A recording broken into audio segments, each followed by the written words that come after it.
Hello friends, prime tutorials online English में आपका स्वागत है। और आज हम सीखने वाले हैं किसी की बात से किस तरह से हम अग्री या डिस हो सकते हैं, मतलब सहमत या असहमत होना।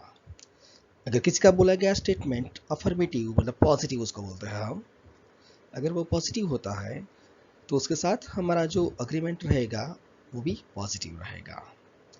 ये हम नॉर्मली जो हिंदी में यूज करते हैं उसी तरह से अफर्मेटिव टू अफर्मेटिव।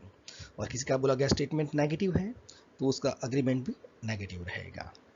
डिसएग्री होने के लिए उससे उल्टा है, अगर स्टेटमेंट पॉजिटिव है तो डिसएग्रीमेंट नेगेटिव रहेगा और स्टेटमेंट नेगेटिव है तो डिसएग्रीमेंट पॉजिटिव रहेगा। ये हम समझेंगे, कुछ एग्जांपल्स की मदद से इसको हम और क्लियर करेंगे। तो अफर्मेटिव मतलब पॉजिटिव स्टेटमेंट में अगर कोई ऐसा स्टेटमेंट बोलता है रैक्स परफॉर्म्ड वेल, तो इसके साथ अग्री होने के लिए हमको सबसे पहले यस बोलना पड़ेगा और उसके बाद रैक्स का प्रोनाउन ही और परफॉर्म्ड का हेल्पिंग वर्ब लेंगे तो ये सिंपल पास्ट है तो डिड, तो उसका अग्रीमेंट होगा यस ही डिड। तो ए बोलेगा रैक्स परफॉर्म्ड वेल तो बी बोलेगा यस ही डिड, ऐसे बी एक ही बात से अग्री होगा।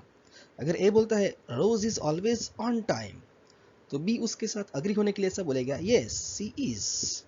अगर स्टेटमेंट नेगेटिव है तो अगर ए बोलता है Tom will not come late, तो इस बात से अग्री होने के लिए नेगेटिव टू नेगेटिव तो बी जो सबसे पहले बोलेगा नो ही वोंट। एक बात ध्यान रखनी है, अग्री होने के लिए नेगेटिव टू नेगेटिव। अगर ए बोलता है इना कैन नॉट डू दिस तो बी उसको रिप्लाई देगा नो सी कांट। तो इस तरह से अफर्मेटिव टू अफर्मेटिव और नेगेटिव टू नेगेटिव इस तरह से अग्री मतलब सहमत होते हैं। अभी डिसएग्री होने के लिए उससे उल्टा है, affirmative to negative. Same sentence लेंगे रैक्स परफॉर्म्ड वेल तो बी उससे अग्री नहीं हो रहा, डिसएग्री हो रहा है तो बोलेगा नो ही डिडंट। अगर ए बोलता है Rose is always on time तो बी उससे डिसएग्री होगा, बोलेगा नो सी इजंट। अगर स्टेटमेंट नेगेटिव है तो उसका डिसएग्रीमेंट अफर्मेटिव होगा। Tom will not come late तो बी उसके साथ डिसएग्री होगा यस ही विल। और इना कैन नॉट डू दिस तो हम उसके साथ डिसएग्री होने के लिए ऐसा बोलेंगे यस सी कैन। तो डिसएग्रीमेंट के लिए affirmative to negative and negative to affirmative, ये बात ध्यान रखनी है।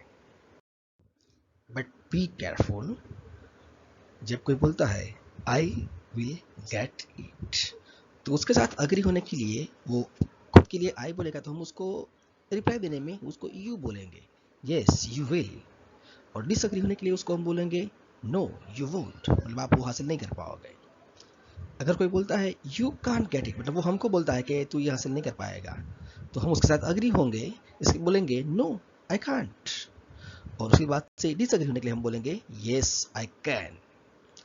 तो इस तरह से ध्यान रखना है, जब सब्जेक्ट फर्स्ट पर्सन है तो आंसर में सेकंड पर्सन रहेगा और जब सब्जेक्ट सेकंड पर्सन है तो आंसर में फर्स्ट पर्सन रहेगा। वो सिंगुलर प्लूरल उसके सब्जेक्ट के ऊपर डिपेंड करता है।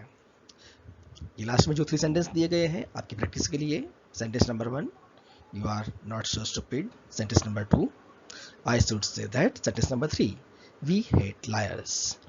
तो ये सेंटेंसेस को अपने आप प्रैक्टिस कीजिए और एंजॉय कीजिए।